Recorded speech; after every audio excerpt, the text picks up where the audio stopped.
think something that's often overlooked is how important dating is to the marriage process. I think as you drive around town that we should more often see, instead of just marriage and family placards put out where you go and get counsel about your marriage and how to become a better family person, I think the time is long overdue, and I'm going to throw this out as a business opportunity, that I think there needs to be dating counselors, or something that says marriage, family, and dating, or possibly dating, marriage, and family, because we don't end up in marriage unless we date. And how do we say years later that we made a bad choice when we were given all the freedom to make the choice we wanted in the dating process, but maybe didn't do it correctly or didn't date correctly? I remember living in Seattle, working in engineering, that I ran into 3 guys that were from India. I just think that most of the people I met from India were very smart, wonderful people, very kind people. And I went to some cricket games that they had and got to know them better, and we became reasonably good friends. And one of them, during the couple of years that we worked at that company, went back to India to get his wife that was chosen for him years ago.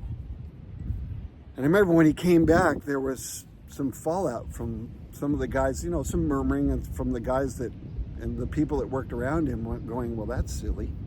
Why do they do that? Why do they rearrange somebody years ago for this guy to marry? Didn't he have the choice to pick who he wanted? Aren't we a superior culture because we do it this way and they do it that way? And so this guy was just expressing he was a little crestfallen because of this feedback that he was getting.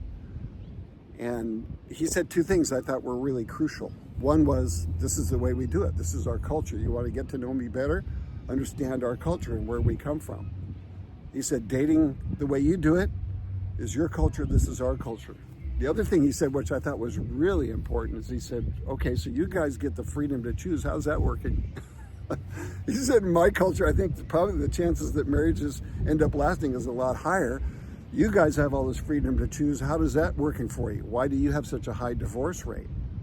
I think that's a really, really good point.